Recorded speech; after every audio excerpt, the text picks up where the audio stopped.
The great happiness. बुद्धं शरणं गच्छामि। किच्छो मनो सपटिलाभो किच्छं मच्चानजीवितं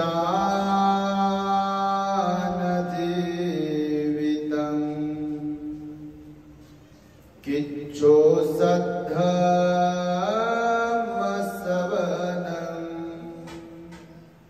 किच्छो बुद्धानं उपादो।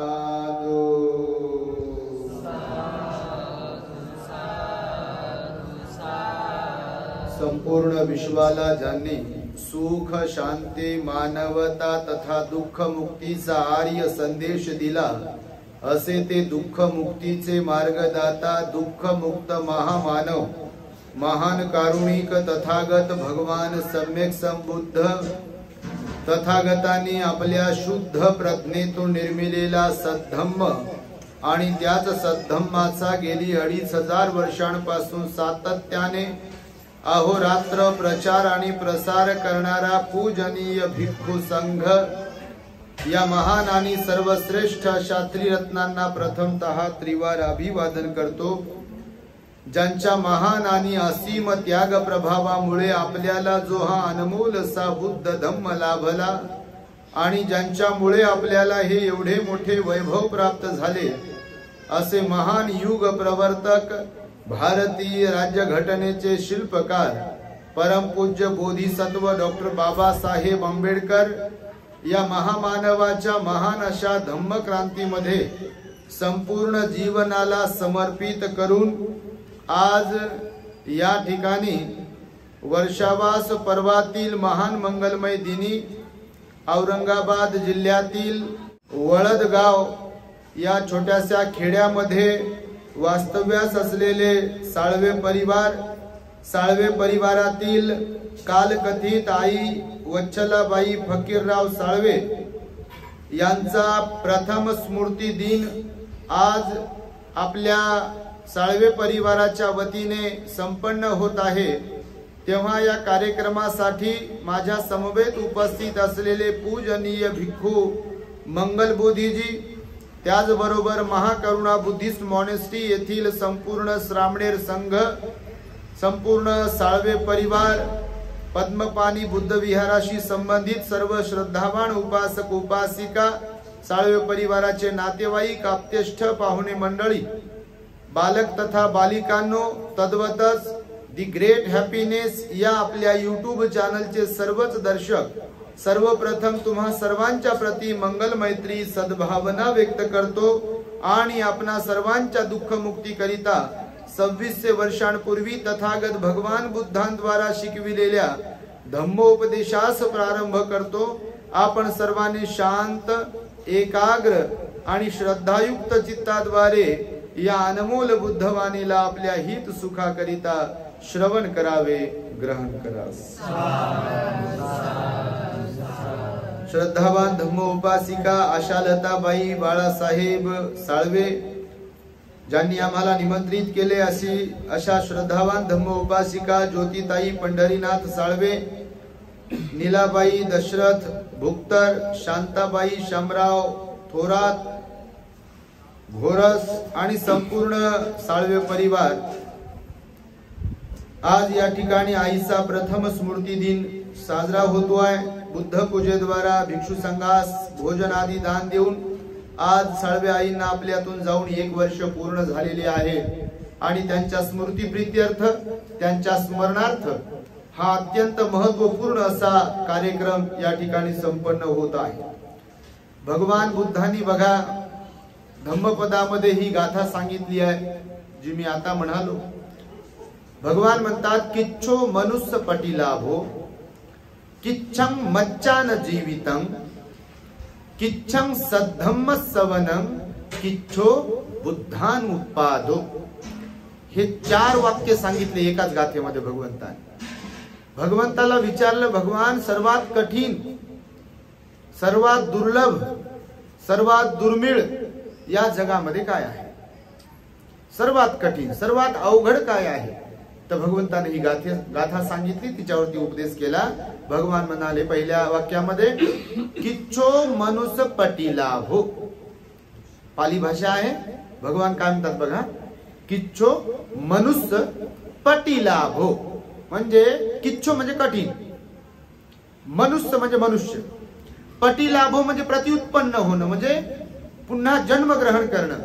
भगवान बुद्ध म्हणाले सर्वात कठीण आहे या जगतामध्ये मनुष्य म्हणून जन्माला येणे. कारण या पृथ्वीवरती आपणच म्हणून आहोत का फक्त जीव? फक्त मनुष्य प्राणीच जगतो का जगामध्ये? या धरतीवरती, पाण्यामध्ये, हवेमध्ये असे कितीतरी प्राणी आहेत बघा. 2 पायाचे आहेत, 4 पायाचे आहेत, नाही का? किंवा अजून जास्त पायाचे प्राणी आहेत. अत्यंत सूक्ष्मात सूक्ष्म आहेत, जे साधारण डोळ्याने आपल्याला दिसत नाहीत असे पण जीव आहेत. आणि एकदम बलाढ्याच्या बलाढ्य जीव आहेत, नाही का?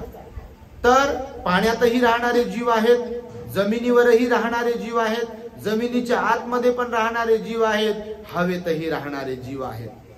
अनेक अनेक जीव आहेत इथे. पण भगवान म्हणाले की इथे मनुष्य म्हणून जन्म प्राप्त करणे फार अवघड आहे. बाकी जन्म होत राहतील म्हणाले भगवान, पण मनुष्य जन्म फार कठीण आहे. का?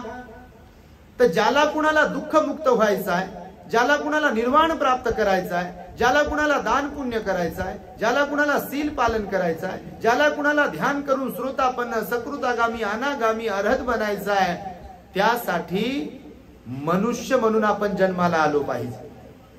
मनुष्यच प्राणी असा आहे की जो धर्माचं आचरण करू शकतो. इतर प्राणी करतील का? कोणी कुत्रे, मांजर, दिसायला सुंदर असलेले पक्षी पंचशील पालन करतील का? दिसलं का तुम्हाला करताना कधी? बुद्धं शरणं गच्छामी म्हणताना दिसलं का कोणता एखादा प्राणी तुम्हाला? फार तुमचा पाळीव प्राणी आहे आणि रोज एकदम सुस्पष्ट शब्दांमध्ये म्हणतो बुद्धं शरणं गच्छामी असं म्हणते का कोणी? नाही म्हणत.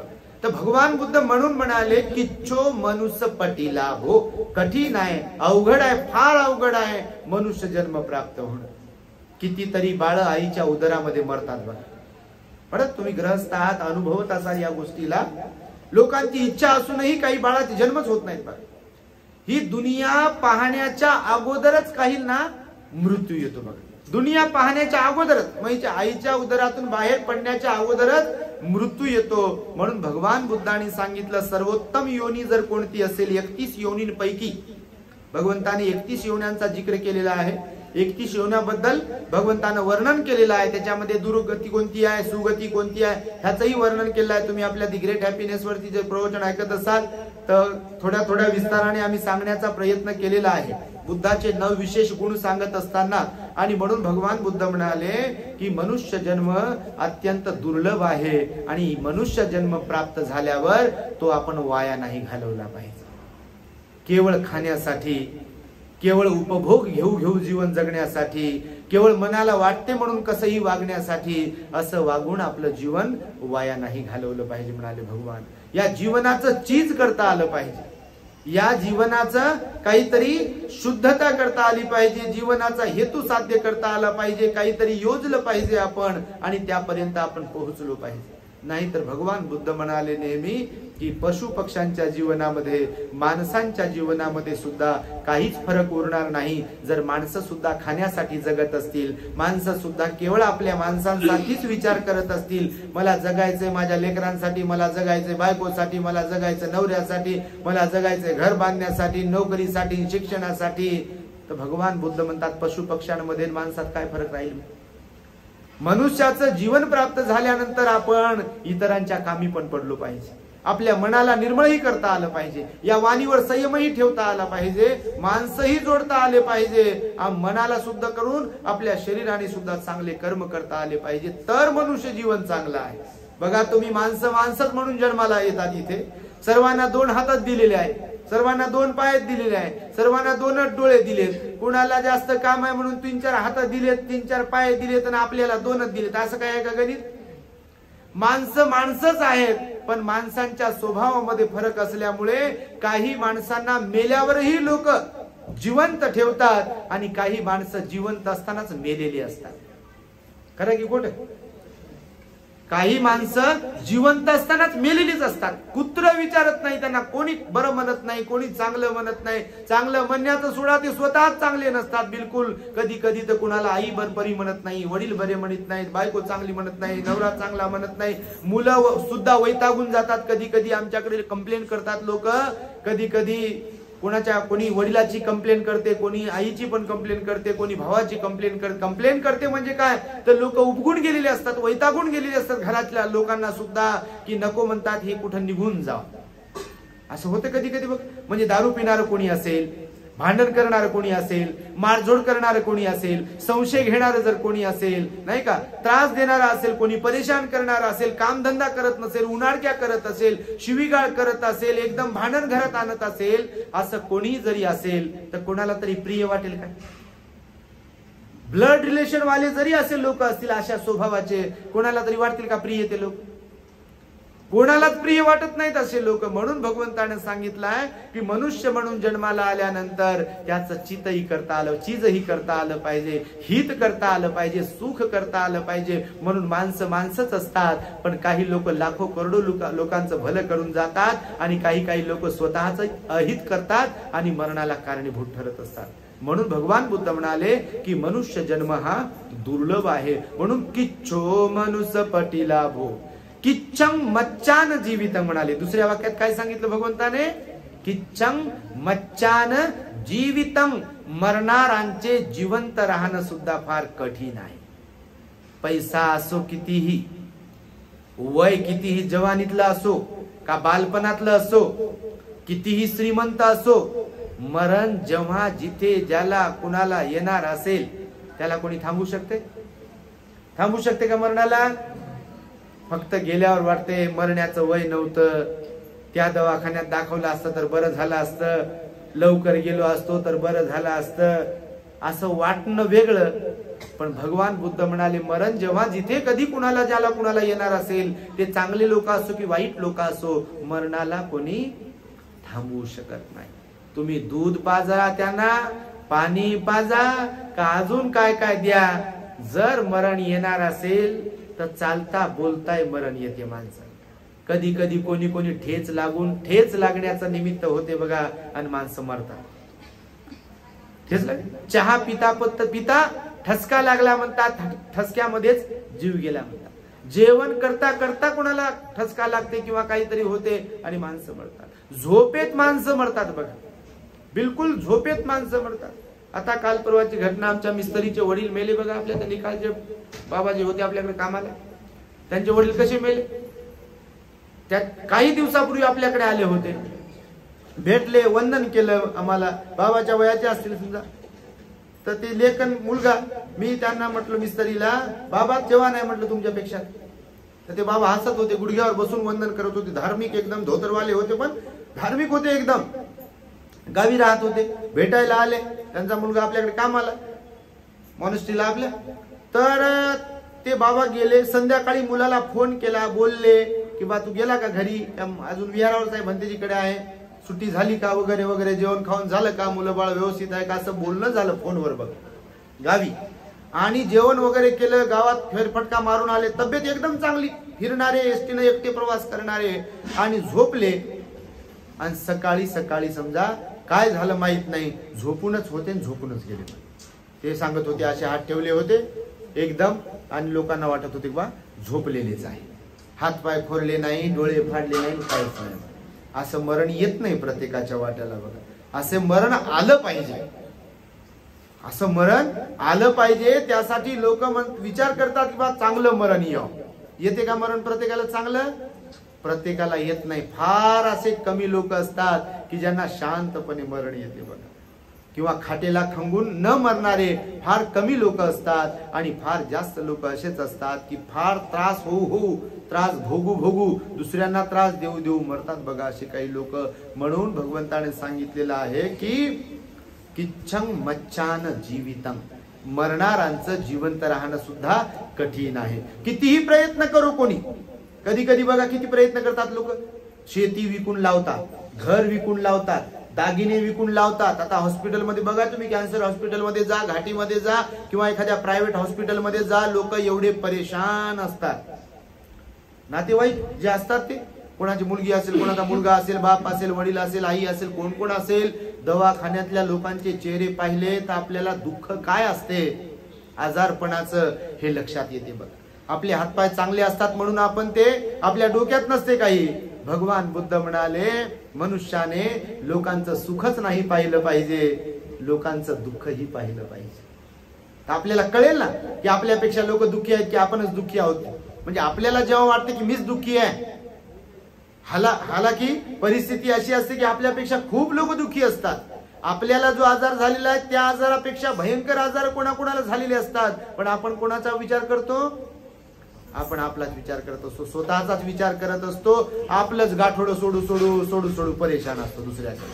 आमचं असं झालं ना, आमच्याकडे तसं झालं ना, आम्हाला बोलत राहते ना, आम्हाला भांडत राहते ना, आमच्याकडे परेशानीच आहे ना, आम्हाला आजारपणच आहे, आम्हाला गरिबीच आहे ना, आमचं हे आहे ते आहे. बघा प्रत्येक जण, भगवान बुद्ध म्हणाले तुम्ही दुःख सांगणाऱ्यांपैकी आहात की सुख सांगणाऱ्यांपैकी आहात, त्यावर अवलंबून आहे तुमच्या मनाची मनोप्रवृत्ती, तुमची मानसिकता, तुमचा स्वभाव, तुमचं वर्तन आणि तुमचं सुख दुःख त्याच्यावर अवलंबून आहे. तुम्ही जगाला काय सांगा. कधी कधी बऱ्याचदा असं होते, तुम्ही नाही तसे, पण काही लोक असे असतात की दुःखाचाच पाढा सांगत राहतात. तुम्ही विचारा फक्त कधी बरं चाललंय का, कशाचं बाई काय सांगू तुम्हाला. अरे बापा कधी तर सांगा बरं चाललंय म्हणून. सकाळी जेवण तर केलं असेल, मग ते तरी सांगा का पोटभर जेवण केलंय. अशी एकही गोष्ट नसते का बरं कोणाच्या जीवनात सांगण्यासारखी असेल म्हणून, असते की नाही. मी तर म्हणतो कोणी असू द्या, भिकारी का असू द्या, त्याला भीक मिळते की नाही, मग त्यानं ते तरी सांगा. मिळालं हो भीक, चांगलं मिळालं, रुपया दिला कोणीतरी, 2 रुपये 10 रुपये दिले, त्याला विचारले नाही हो भेटलंच नाही आज कोण. आता डॉक्टर समजा बा, नाव ठेवत ना कोणाला, आता डॉक्टरकडे पेशंट येतात. आता डॉक्टरला विचारलं कसं काय डॉक्टर, बरं चाललंय का तुमचं, कशाचं हो, पेशंटच येत नाही, ते तिकडच जाणार. पेशंट कोणी आजारीच पडणार, कोणाला पटकीची येणार, कोणती काही हेच की काय म्हणतात त्याला का, ते आजार बिजार निघतात असा कोरोना सारखं असं काही होईच ना आपल्या. आता मला सांगा, डिग्र्या बिग्र्या घेतल्या, डॉक्टर झाले, आणि असा जर म्हणत असेल की कोणी आजारीच पडे ना, त्याच्या एवढं दुःखी या जगात दुसरं कोणी आहे का. मग भगवान बुद्ध म्हणाले संतुष्टपणा हा जो गुण आहे, गुण आहे, सद्गुण आहे, तो आपल्याला बाळगता आला पाहिजे. ठरवलं तर सुख आहे जीवनामध्ये, आणि जर समजलं तर दुःख आहे जीवनामध्ये. आपल्यावर अवलंबून आहे म्हणाले भगवान बुद्ध. म्हणून किच्चं मच्चान जीवितं, भगवंताचं वचन आहे, मरणाराचं जिवंत राहणं कठीण आहे. जर आपण मरणार असेल, जिथे कुठे जेव्हा कधी, कोणीच थांबू शकत नाही त्या मरणाला. रस्त्याने चालताना मरण येते, पाण्यात पडताना. आता बघा तो व्हिडिओ पाहिला पुण्याला, ते कोणतं गाव आहे तिथं ते लोक वाहून गेले त्या हा लोणावळ्या काय भुसी डॅम का काहीतरी आहे म्हणतात. ते व्हिडिओ पाहिला, एक परिवार पूर्ण फिरायला गेले बघा ते पावसामध्ये भिजायला, आणि त्यांनाही माहित नव्हतं, कल्पना नव्हती बिचाऱ्यांना, आणि ते तिथे नेमकं त्या धारेमध्ये जाऊन उभे राहिले. बस वरती पाऊस पडला असेल आणि पाण्याचं एवढा स्तर वाढला पाहता पाहता, कारण भगवंतानं सांगितलं की पाण्याच्या नादी लागू नये, हवेच्या नादी लागू नये. माहिती आहे का तुम्हाला, भगवान म्हणतात पाण्याच्या नादी लागू नये. कोणाच्या नादी लागू नये, पाण्याच्या नादी लागू नये. माणसाने लय हुशार बनून हुशारी दाखवता येत नाही तिथं. पाण्याच्या नादी लागू नये, हवेच्या नादी लागू नये, अग्नीच्या नादी लागू नये, आणि संन्यासाच्या नादी लागू नये. आमच्या नाही बाबा म्हण, पण जे अनुभवी संन्यासी असतात, 4 उन्हाळे ज्यांनी पाहिलेले असतात, जे पकलेले असतात, त्यांच्या नादी लागू नये असं भगवंताचं वचन आहे. बघा तुम्हाला सांग, नादी लागू नये म्हणजे काय मारामारी करण्याच्या बाबतीत नाही. तर ते कुटुंब बघा, पाहता पाहता ते गेले वाहून गेले. बघा सांगा तुम्ही, आता त्यांना कोणाला पोहता येत असेल, समजा येता कदाचित, पाण्याच्या पुढे चालते का, काहीच चालत नाही बघा पाण्याच्या पुढे. म्हणून किच्चं मच्चान जीवितं, मरणाराचं जिवंत राहणं फार कठीण आहे. जेव्हा ज्याला जिथे कुठे मरण येणार असेल त्याला कोणी थांबू शकत नाही. आपले भगवान 80 वर्षाचे होते बघ, गेले ना भगवान आपले. सम्यक संबुद्ध असलेलं व्यक्तिमत्व भगवान बुद्ध गेले आपले. बाबासाहेब आंबेडकर आपली 60-65 वर्ष जगले आणि गेले. संत महापुरुष जेवढे आले तेवढे गेले आणि आपण काही इथंच राहणार आहे. बापा लोकांना मरण्याचं म्हणल्यावर तर लय भीती वाटते. लोकांना वाटते बापा कसं काय म्हणावं आणि कसं काय बोलावं, असं म्हणजे बोलल्यावर येतेच की काय पटकन बटन दबते की काय लोकांना वाटते, पण बोलल्यावर काही होत नाही. जेव्हा तिथे कुठे जेव्हा यायचं असेल तेव्हा मात्र बिलकुल येणार म्हणजे येणार. म्हणून भगवान बुद्ध म्हणाले की मरणाराचं जिवंत राहणं जर कठीण असेल तर जेवढं आयुष्य मिळालंय आपल्याला त्याचा सदुपयोग करायला शिका. आपल्या चुका होत असतील, आपल्यामध्ये आपलं आचरण बिघडलेलं असेल तर सुधरून घेतलं पाहिजे. ते जगाला दोष देण्यात काही अर्थ नसतो म्हणाले भगवान बुद्ध. आणि दोष देता देता जिंदगी जर अशीच वाया चालली असेल तर त्या जीवनालाही काय अर्थ म्हणाले भगवान. म्हणून मरणाराचं जिवंत राहणं कठीण असल्या कारणाने जेवढं आयुष्य आपल्याला मिळालंय त्याचा सदुपयोग करा. पण सदुपयोग कसा करा? या वाणीवर संयम ठेवा, सदुपयोग करायचा तर मनावर संयम ठेवा, सदुपयोग करायचा आहे तर, आणि शरीरावर संयम ठेवा, सदुपयोग करायचा आहे तर, बुद्धाची वाणी पठन करा, बुद्धाची वाणी आचरणामध्ये आणा, सील पालन करा, तरच या जीवनाचा सदुपयोग होतो. म्हणून दुसरी गोष्ट, तिसरी गोष्ट सांगितली कठीण कोणती आहे? सद्धम्म सवनम. काय म्हणाले भगवान? किच्ඡं सद्धम्म सवनम म्हणजे सद्धम्माचा उपदेश करणं कठीण आहे. कठीण आहे, बिलकुलच कठीण आहे. तुम्हाला वाटतं कसं काय कठीण आहे? आम्ही तर बसलो इथं. कोण म्हणते सगळेच जण इथंच बसले?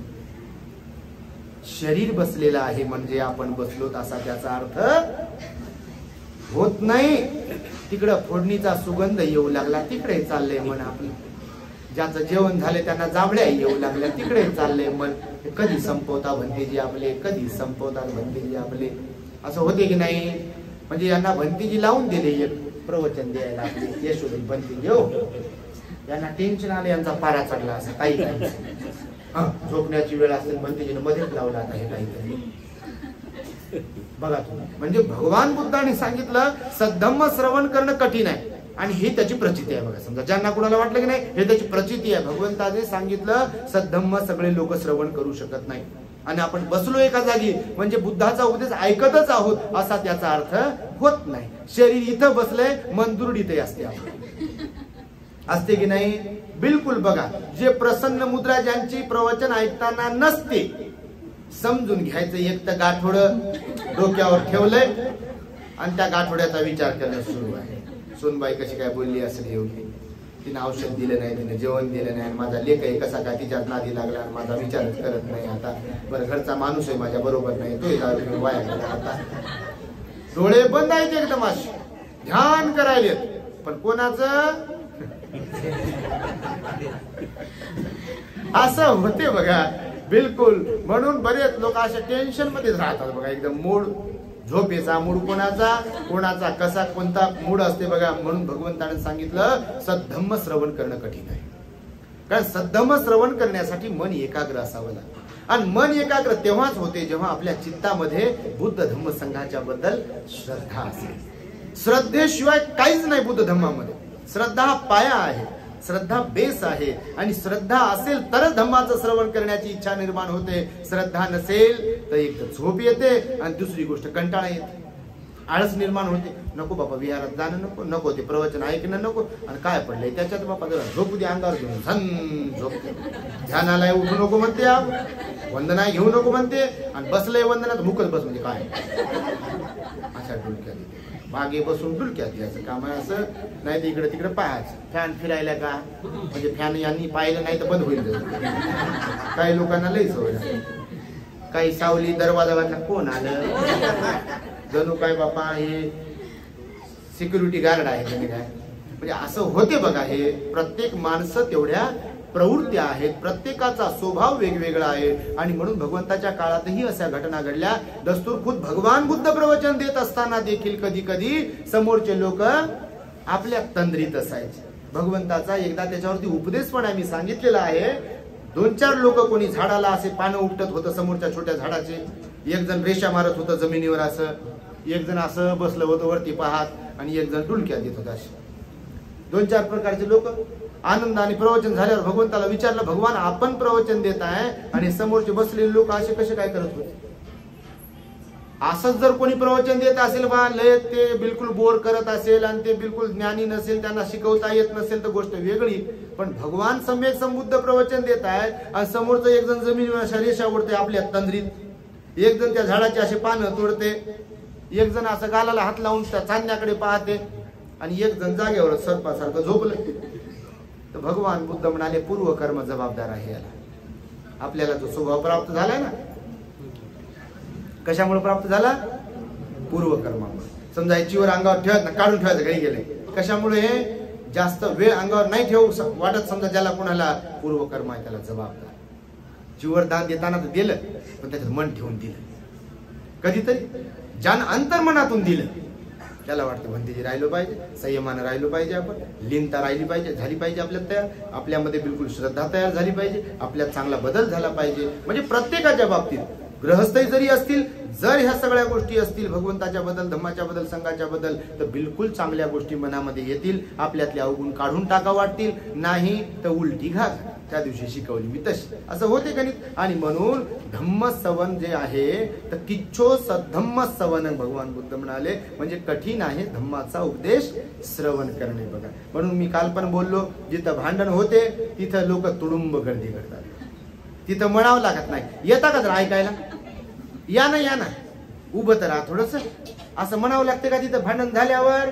बापा स्वयंपाक बंद करते, गॅसचं बटन बंद करते, झाडू बाजूला फेकून देते, झोपेतून तटकन उठते आणि बाहेर जाऊन पाहते काय झालं. हा मारलं का मग? बरं कुठं मारलंय, किती मारलंय, कशानं मारलंय, कोण मारलं, मग रक्त निघालं का, पण हिरवं पिवळं झालं का? आता सांगा मला, याच्यात काही फायदा आहे का? या खिचडीत काही फायदा आहे का? पण मनुष्य प्राणी बघा, ह्या नको त्या चौकशा करते की नाही, नको त्या ठिकाणी जाऊ, पण धम्माच्या ठिकाणी येऊन चौकशा करतात का असे?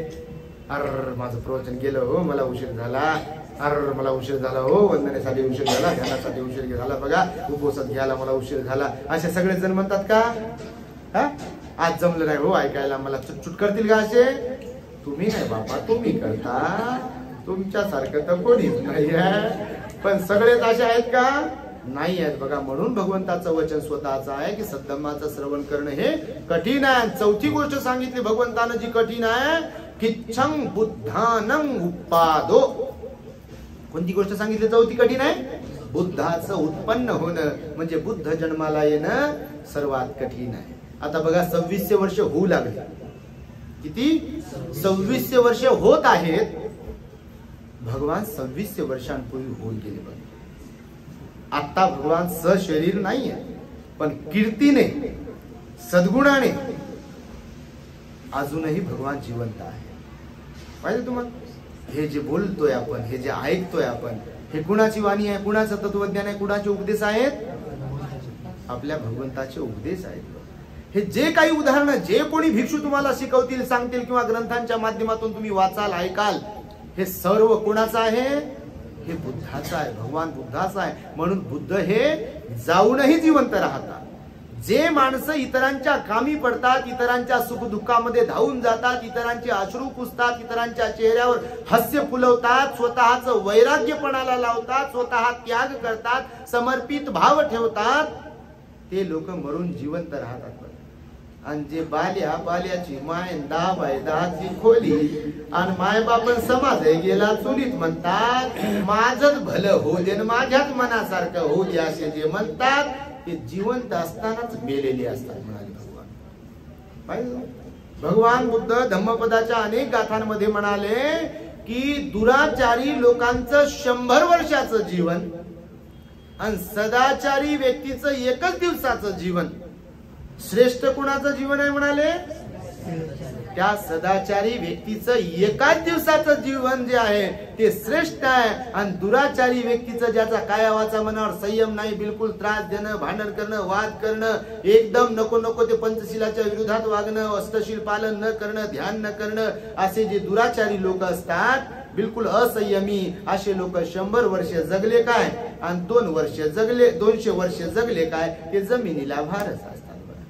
कोणाच्याच कामाचे नसतात बघा. काही काही लोक असे असतात, बिलकुल तुम्ही नाही तसे, पण काही काही लोक असेच असतात. म्हणून भगवंतानं सांगितलं ह्या 4 गोष्टी फार अवघड आहेत, कठीण आहेत, आणि त्यामुळे तिच्छो मनुष्य पटे लाभो, ही एक गोष्ट लक्षात ठेवली पाहिजे की मनुष्य जन्म कठीण आहे प्राप्त होणं, आणि आपल्याला तो प्राप्त झाला म्हणून त्याचा सदुपयोग केला पाहिजे आपण. दुसरी गोष्ट किच्छम मच्चान जीवितम, मरणाराचं जिवंत राहणं कठीण आहे. मग आई असो, वडील असो, भाऊ असो, बहीण असो, पती असो, पत्नी असो, धर्मगुरू असो, सामान्य लोक असो, कोणी जरी असेल तर मरणार आहे प्रत्येक जण.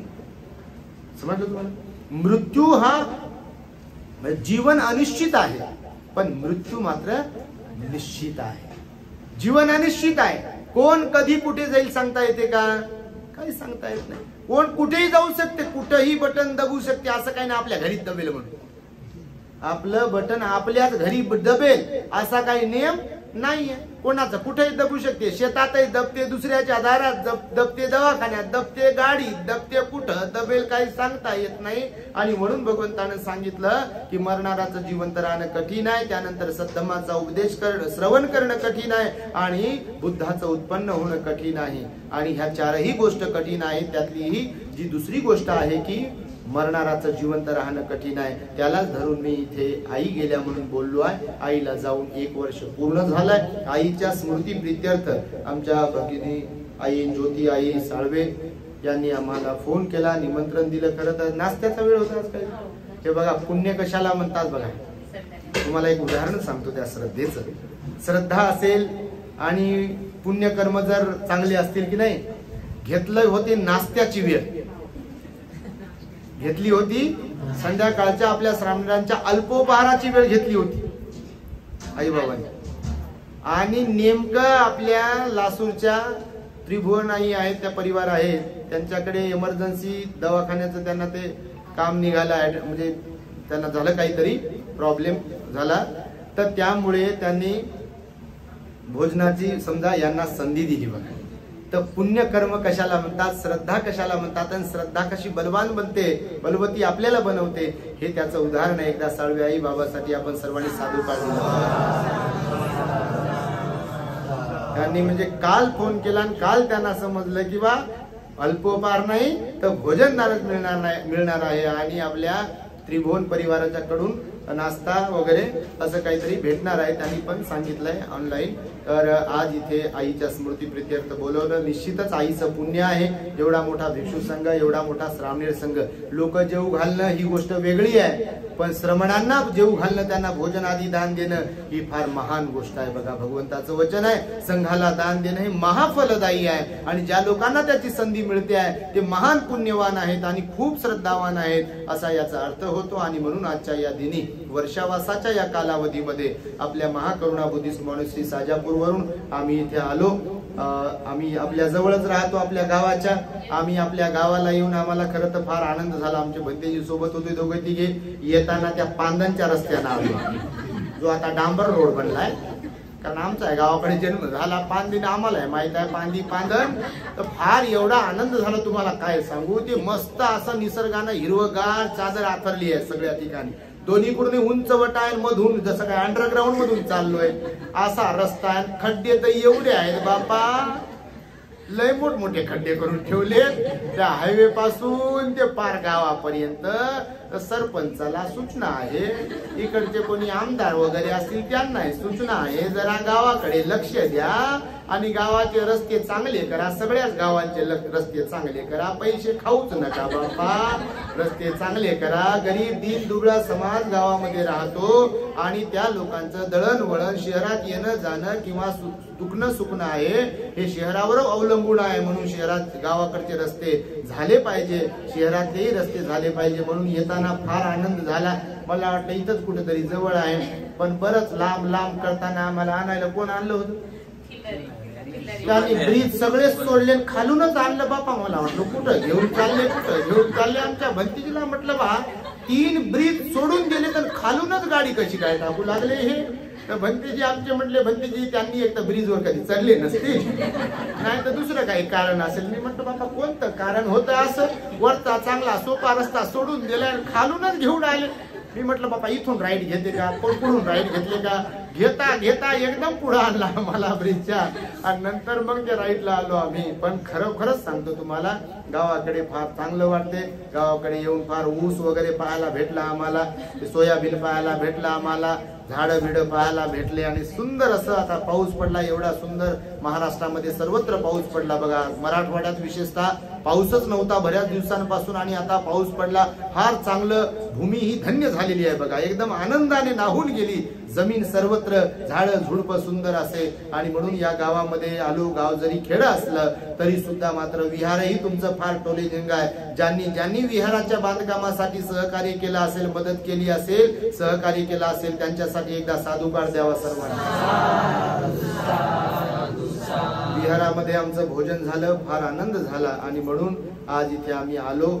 आम्ही जवळच राहतो. जाता जाता सूचना करतो तुम्हाला, इथे वाळूज पंढरपूर मधले वडगाव रांजणगाव वाले, पद्मपाणी वाले भरपूर जण आहेत, परंतु जे गावातले आहेत त्यांनाही सांगतो, साजापूरला आमची मॉनेस्ट्री आहे, महाकरुणा बुद्धिस्ट मॉनेस्ट्री. दर रविवारी तिकडे मोठा कार्यक्रम असतो, सार्वजनिक धम्म देसना असते, बुद्ध वंदना असते. बाबासाहेब म्हणाले किमान रविवारी बुद्ध विहारात गेलो पाहिजे, म्हणून तिकडे तो कार्यक्रम असतो दर रविवारी. तर तुम्ही प्रत्येकाने, गावखेड्यातील सगळ्या लोकांनी, जवळपासच्या वाळूज पंढरपूरच्या जवळचे जेवढे गाव आहेत त्या सगळ्यांनी आपल्या साजापूरमध्ये असलेल्या महाकरुणा बुद्धिस्ट मॉनेस्ट्रीला येऊन भेट दिली पाहिजे. परिवारासह आलं पाहिजे, टिफिन डब्बा घेऊन आलं पाहिजे. भंतेजी पण रविवारी तिथेच भोजनदान घेतात, आणि भिक्षू संघ आमचा पूर्ण तिथेच भोजनदान घेतो. म्हणून तुम्ही जरी दर रविवारी जरी भोजन घेऊन आलात परिवाराचं आणि भंतेजी लोकांचं, तरी तुम्हाला पुण्य संधी आम्ही उपलब्ध करून दिलेली आहे.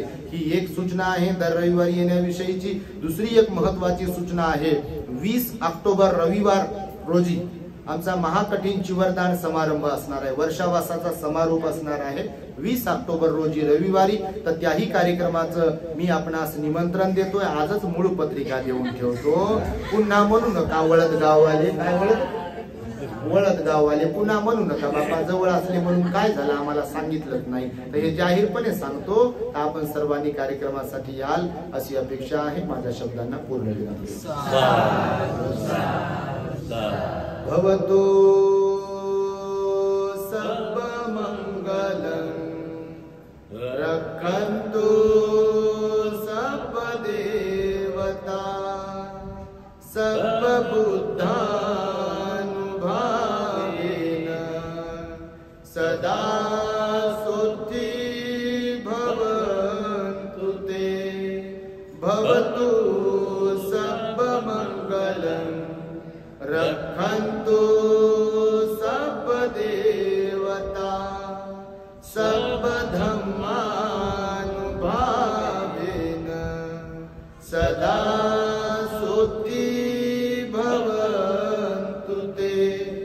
भवतु सर्व मंगलं, रक्षन्तु सर्व देवता, सर्व संघानुभावेन सदा शुद्धि भवन्तु ते.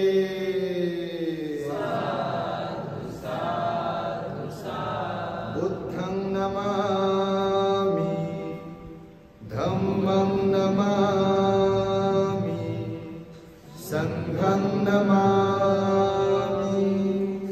The great happiness. बुद्धं शरणं गच्छामि.